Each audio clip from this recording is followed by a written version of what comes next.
Mañanas en Libertad, con Luis del Pino. 7:31, 6:31 en las Islas Canarias. Vamos con las noticias de las 7:30 con la ayuda de don Eric Gutiérrez. Pedro Sánchez y Santiago Abascal protagonizan un tenso enfrentamiento en el Pleno del Congreso durante el debate sobre la crisis migratoria. En su intervención, el presidente del Gobierno ha dirigido una incisiva pregunta a Abascal, cuestionando cuáles eran los motivos detrás de su aparente aversión hacia los inmigrantes. Señor Abascal,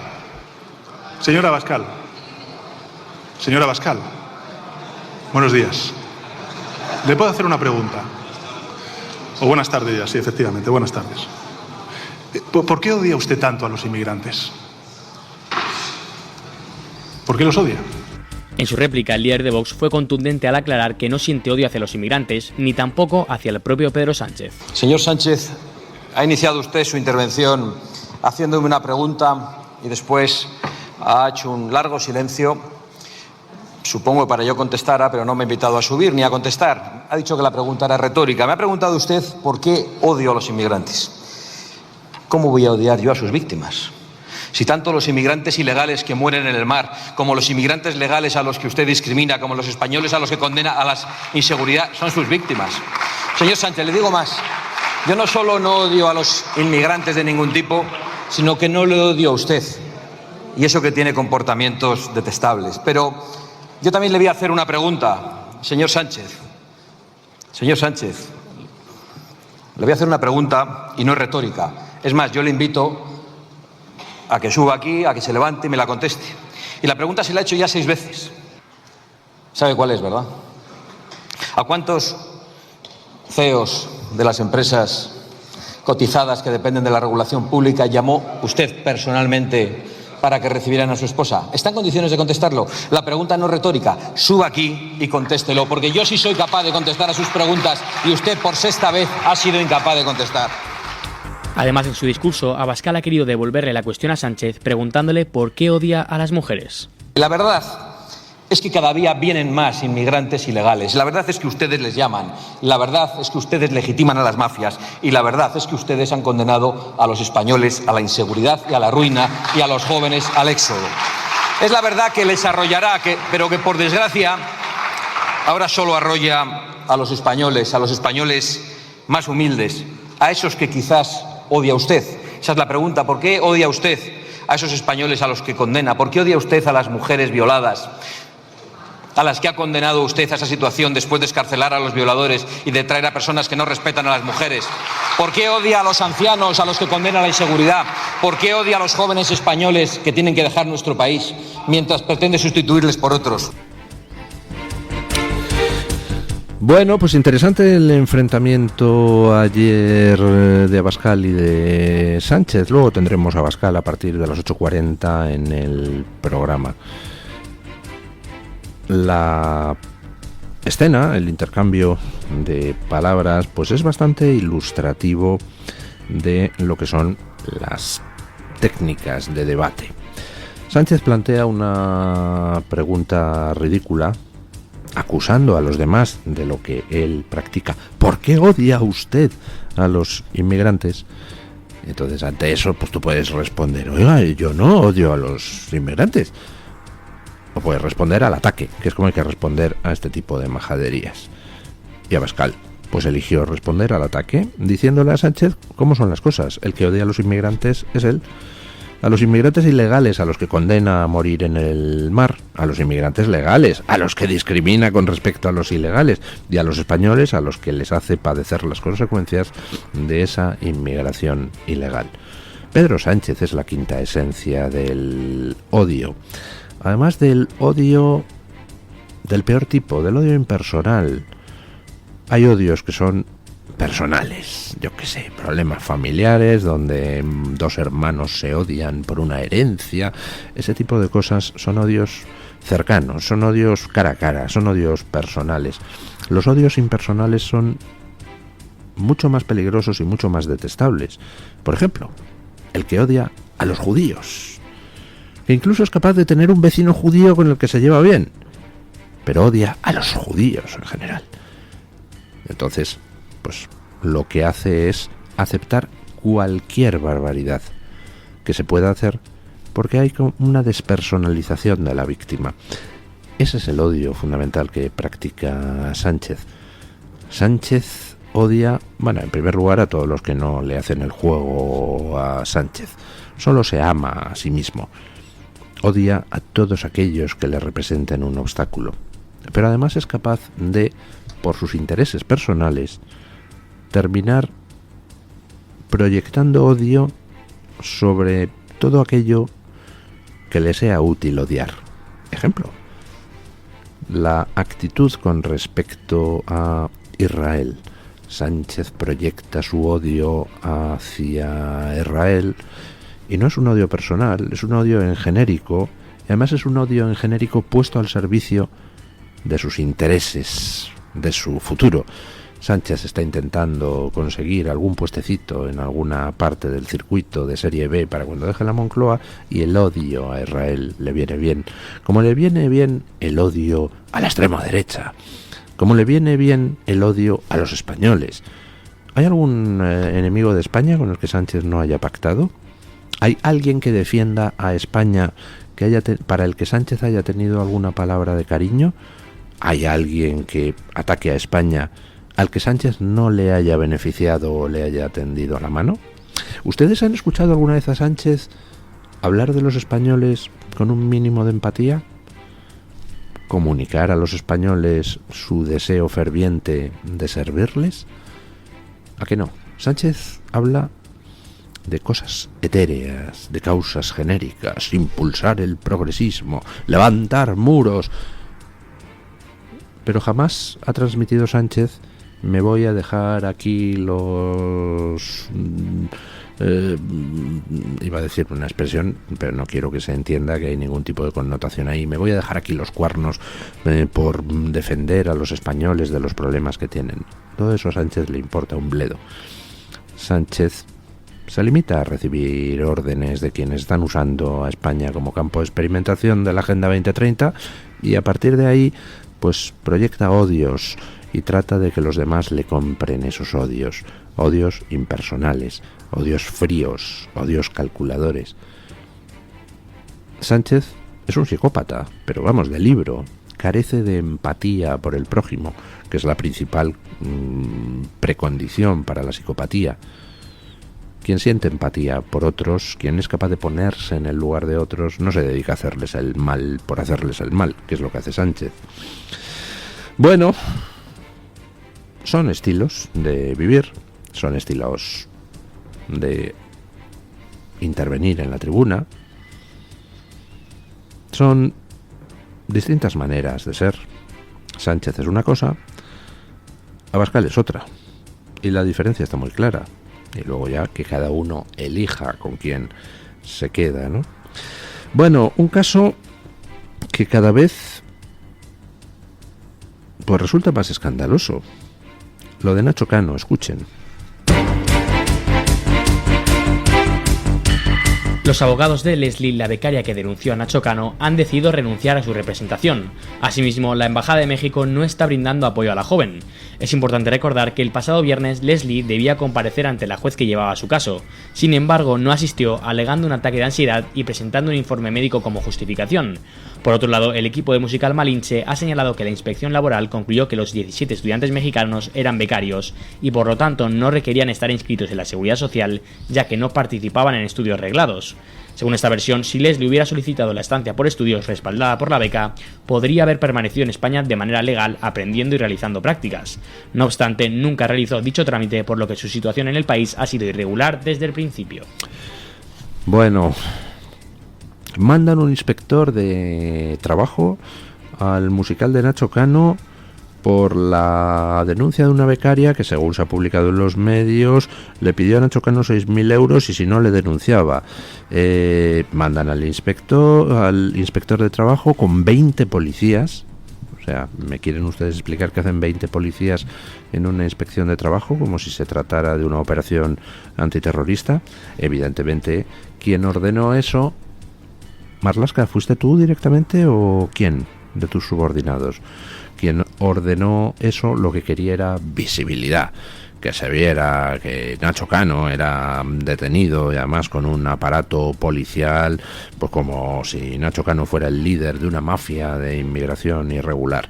Llevan a los becarios de Nacho Cano a comisaría como si fueran delincuentes, les tratan de una forma tal que yo creo que cae dentro del delito de detención ilegal, y al final resulta que la Inspección de Trabajo dice que no había ninguna irregularidad. Y al final resulta que la becaria que denunció a Nacho Cano y que dio pie a toda esta operación político-mediática, pues tiene un ataque de ansiedad y no declara ante el juez. Y al final resulta que los abogados de la becaria renuncian a representarla porque no ven el tema muy claro.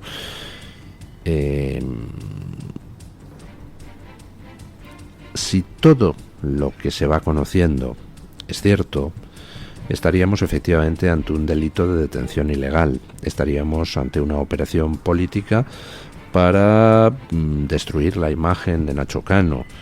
Por ejemplo, Óscar Puente, cancelaste un contrato de Renfe con Nacho Cano porque perjudicaba la imagen de Renfe. Yo creía que el que perjudicaba la imagen de Renfe eras tú, pero tú dijiste que era Nacho Cano y cancelaste un contrato relativo al musical Malinche. ¿Quién va a indemnizar a Nacho Cano por el perjuicio reputacional? ¿Van todos los tertulianos de nómina de la calle Ferraz a pedir disculpas por las barbaridades que dijeron de Nacho Cano, ahora que la Inspección de Trabajo dice que no había ninguna irregularidad? ¿Va Marlaska a pagar por poner en marcha una operación claramente propagandística utilizando las fuerzas de seguridad contra alguien que estaba haciendo un musical y que estaba formando a los becarios que luego tienen que trabajar en el musical en México? ¿Va a haber responsabilidades de algún tipo? Porque no es la primera vez que Marlaska pone en marcha operaciones claramente irregulares. Recordemos el famoso bulo del culo, donde puso a la policía a trabajar para perseguir a aquellos homófobos que le habían tatuado no sé qué en las nalgas a uno que luego resulta que estaba mintiendo en su declaración ante la policía, pero ya había hecho Marlaska su operación política para tratar de culpar a la extrema derecha, a Vox y tal, de la homofobia. ¿Va a pagar a alguien por lo de Nacho Cano? Yo espero que las denuncias que han presentado tanto los becarios como el propio Nacho Cano prosperen y alguien se siente en el banquillo, por lo que es una operación digna de los estados policiales, no de un estado democrático de derecho.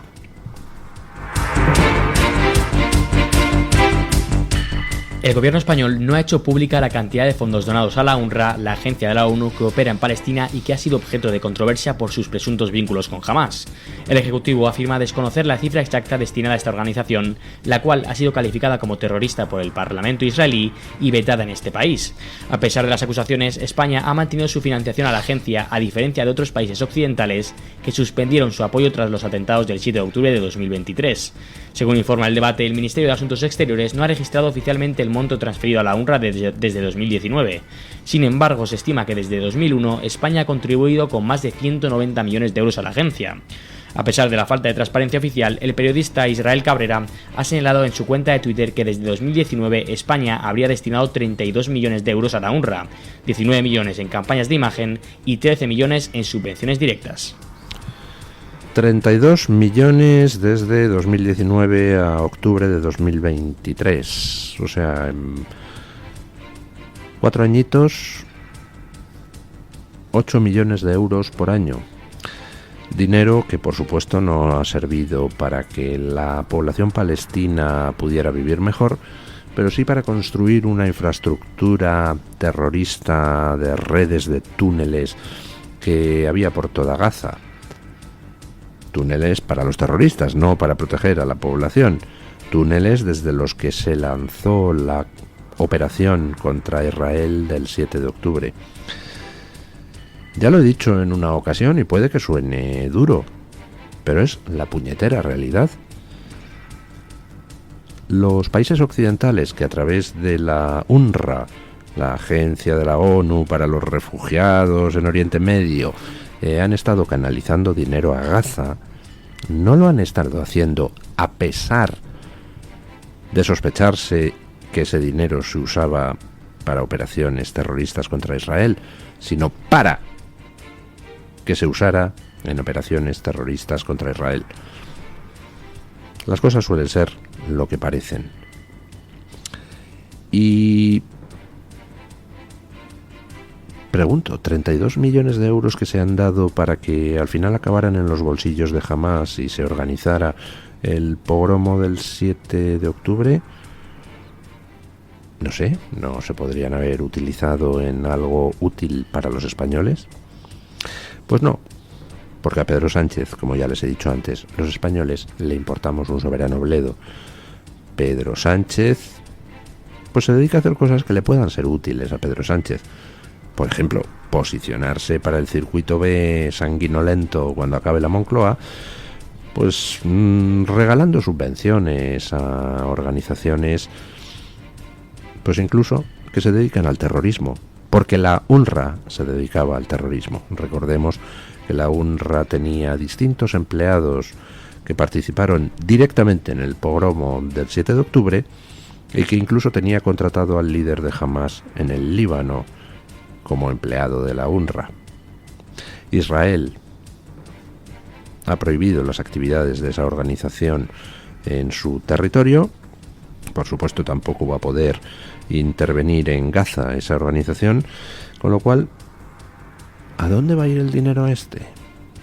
Pues a lo mismo que ha ido el anterior, a tratar de organizar ataques contra Israel, ahora desde fuera del territorio de Israel, y a que vivan estupendamente los dirigentes palestinos que llevan oprimiendo a los palestinos desde hace tanto tiempo. No se crean que la UNRWA es la única organización que se dedica a canalizar dinero hacia el terrorismo de Hamás. Escuchen lo que ha pasado en Estados Unidos. Estados Unidos sanciona a una ONG italiana por financiar el grupo terrorista Hamás bajo el pretexto de actividades benéficas. La Asociación Benéfica de Solidaridad con el Pueblo Palestino, dirigida por Mohamed Hanun, habría canalizado millones de dólares hacia la yihad, aparentando ayudar a niños palestinos. Según la Oficina de Control de Activos Extranjeros, la organización ha estado enviando fondos a Hamás desde 2018. Se estima que Hanun ha transferido al menos 4 millones de dólares para financiar a los terroristas en Gaza. Este es otro caso y otro ejemplo de cómo Hamás ha utilizado falsas organizaciones benéficas para financiarse, engañando tanto a donantes como a las autoridades durante años. Lo peor de esta noticia no es el hecho de que hubiera una ONG recaudando dinero supuestamente solidario para que al final terminaba en manos de los terroristas. Lo más terrible de esta noticia es ver el cómo se recaudaba el dinero, cómo se ponían anuncios o se usaban argumentos hablando de los pobres niños de Gaza. Con su contribución usted ayuda a la sonrisa de un niño. Toda esa palabrería asquerosa de quien en realidad lo que estaba haciendo era recaudar para mandar el dinero a los terroristas de Hamás. ¿Cuántas ONGs hacen esto? ¿Cuántas ONGs supuestamente benévolas se dedican a recaudar dinero para causas aparentemente solidarias y ese dinero termina depositado, primero en las cuentas de los dirigentes de esas ONGs y segundo en operaciones ilegales de todo tipo?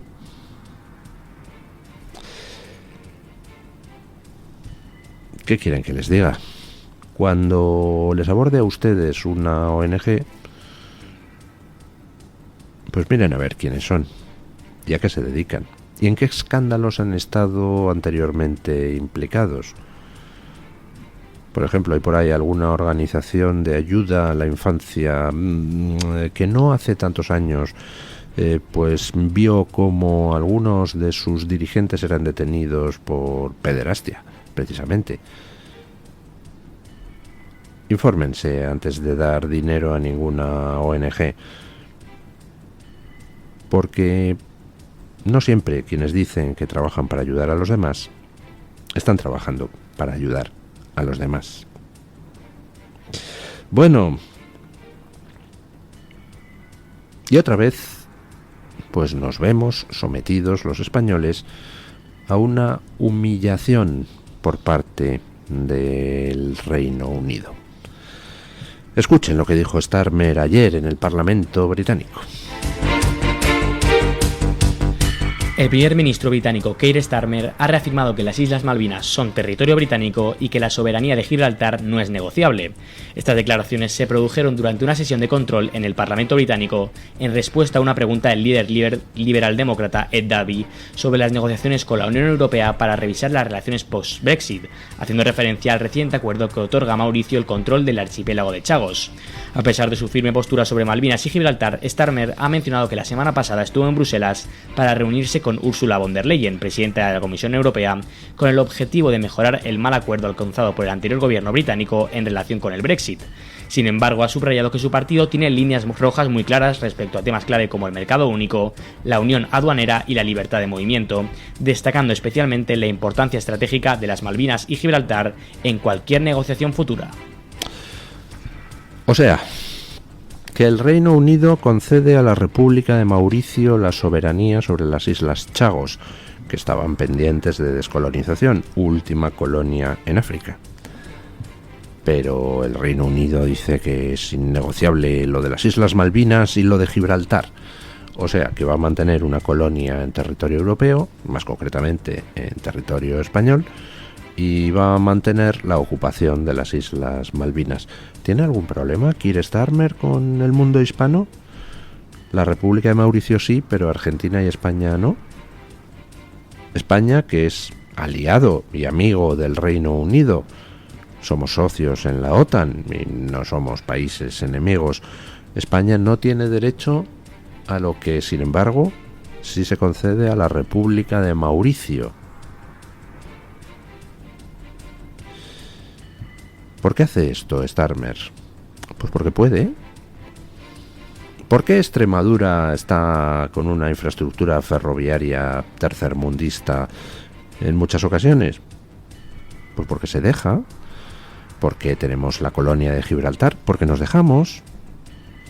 ¿Por qué se violan los derechos lingüísticos de los niños españoles en media España?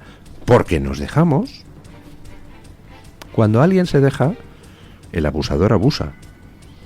Y en el caso concreto de Gibraltar, el Reino Unido se comporta con España como abusador. Además se comporta con España como abusador en unas circunstancias donde quienes tenemos la sartén por el mango somos nosotros. Nunca se nos había puesto tan a huevo el recuperar la soberanía de Gibraltar.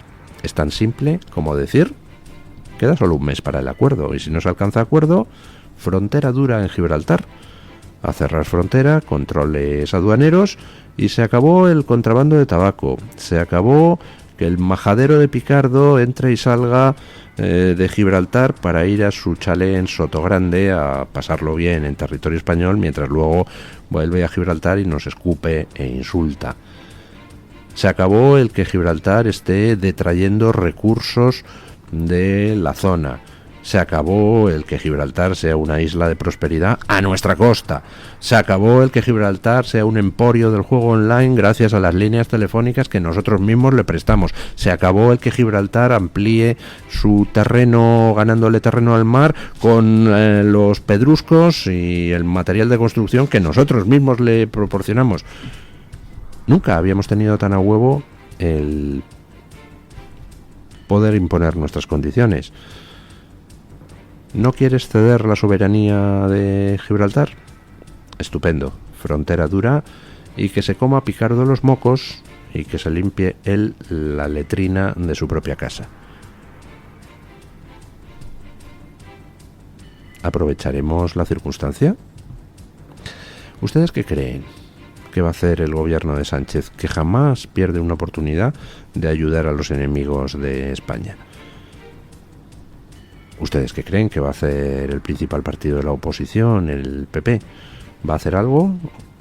¿O permitirá que Gibraltar siga humillando a España y que el Reino Unido siga teniendo una colonia en suelo europeo? Les recuerdo que había un ministro del Partido Popular familiarmente vinculado a los negocios de abastecimiento de hidrocarburos a los buques desde Gibraltar, lo que llaman el tanking. Los buques que pasan por el estrecho son aprovisionados por embarcaciones que suministran los hidrocarburos desde Gibraltar, supongo que porque son más baratos, y en alguna de esas compañías que se dedicaban a eso, pues a ver, la familia de un ministro español del PP tenía intereses. Al final, uno se pone a rascar y siempre hay intereses económicos. Y cuando se ve que con Marruecos hay guante de seda, pues no duden ustedes, intereses económicos. Cuando se ve que con Gibraltar nadie aprovecha ni siquiera las ocasiones que nos ponen a huevo, no les quepa a ustedes ninguna duda, intereses económicos. A mí me gustaría que hubiera una declaración de bienes de todos los políticos españoles, desde los alcaldes de la zona de Gibraltar hasta el presidente de gobierno, de quién tiene pasta en empresas que tengan algún tipo de derivada en Gibraltar, en Marruecos. Sería muy interesante, ¿verdad? Porque a lo mejor así entenderíamos algunas actitudes. Vamos con don Agustín Benito para que nos cuente qué trae hoy la Gaceta en portada. Buenos días, don Agustín. Buenos días, don Luis. ¿Qué tal? Bueno, hoy en la Gaceta llevamos un nuevo balance de inmigración ilegal. Y es que en lo que va de año, más de 43.000 inmigrantes ilegales han llegado a costas españolas. Una muestra más del efecto llamada promovido por el Partido Popular y por el Partido Socialista. Por otra parte, Rebeca Crespo nos trae que Canadá se ha convertido en el país del mundo en el que más ha crecido la eutanasia. De ser una práctica excepcional, según decía el gobierno de Trudeau, ya es algo cotidiano. Y Unai Cano nos cuenta la reacción de la Fundación Nacional Francisco Franco al intento del gobierno, con el apoyo, por cierto, del PP, de disolver su entidad. Aseguran que es arbitrario, que es un abuso de poder y recuerdan a los populares que reniegan de sus mayores. En cuanto a los artículos de opinión, los oyentes podrán leer este jueves a Ichu Díaz, a Jaume Vives, a Carlos Esteban y a Rubén Pulido. Muchas gracias y buen día.